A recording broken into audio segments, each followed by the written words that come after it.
Hey, this is Adam with Space Dodo. I've got a new game, and it has a lot to do with H.P. Lovecraft and Polaroid cameras, which surprisingly can work together. So, I'm on the quest for the perfect sound effect today for our new game. We are working on a mystery game. Now, I've pitched this game before. I've had a similar idea in the past, where it's a mystery game where you take pictures to inquire the suspect. I've had a game jam game about it, and I've kind of explored it further with some VR tech demo. And while this game will have a VR branch of it, it's not going to be strictly VR. We're focusing primarily on the desktop version right now. And the goal of this game is to kind of have a mystery that you can solve by actually interrogating people, not interrogating, by asking them questions and learning new bits of the mystery by taking pictures of locations, of people, and of things. And learning and taking clues and investigations to where the mystery doesn't spoil itself just by playing the game. You actually have to interact with the world you're in. We were thinking having a Polaroid camera would be definitely the best, but getting outside of the 20s and 30s really kind of hurts the Lovecraft vibe. But then we thought about, what about a Gen 2? If there is a generation that feels like the 20s, the roaring 20s, it's the 40s. The late 40s is still, they got big band jazz. It's still trench coats a lot of times. It's still got that noir feel in life. It's kind of a kindred generation to the 20s.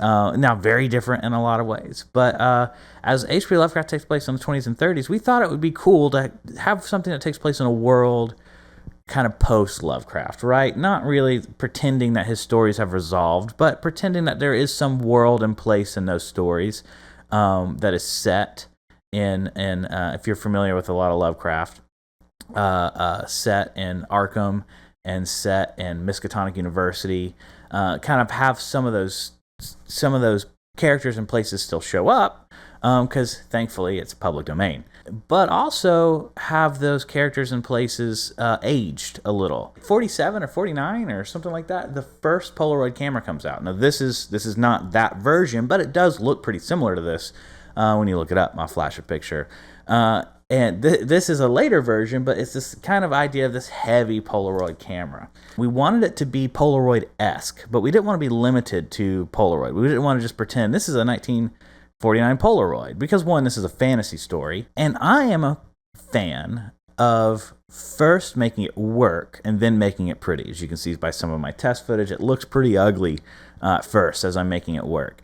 But now most things work. Still got some puzzle mechanics and things I'm implementing, but most things are working. Like the main gameplay loop works, the way characters respond to things, how the photos save, how everything. And so now that we've got that in, it's time to take a look at the game feel. Everything has to do with this camera. Everything you do has to do with that camera. So you're going to be taking pictures a lot. And if there's one thing that's got to feel good, it's the snap of the shutter.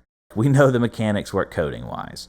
We need to make sure they work game feel-wise now. So it's time to tighten up the game loop and really make it feel good.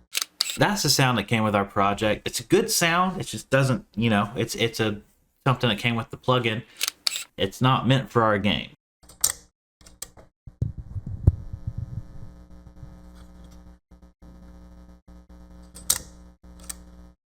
So this right here is the punchiest one. On a clipping.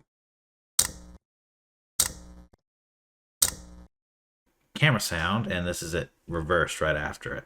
Kind of separated so you can hear them. Ooh, this is gonna be good.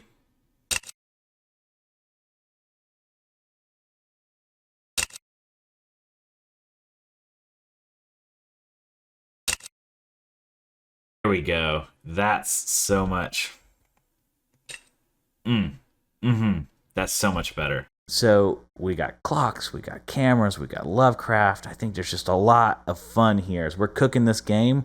It's like making a good good recipe and you're looking at the ingredients and you're like, man, I don't know exactly how this dish is going to turn out, but I'd be pretty surprised if it turns out bad. I'm Adam with Space Dodo. Thanks so much for watching. Like I said, Steven and Nick and I are working on this game, and we got some more details we're going to give you as it goes. And stay in tune. We do game design tutorials, all sorts of stuff. I like to do live tutorials where I teach a whole game you can do in a night, one simple game you can do in an evening, to teach a lot of the fundamentals of how to use the Unreal Engine and design in general, design and code design. So if you're interested in that, subscribe, and we'll see you there.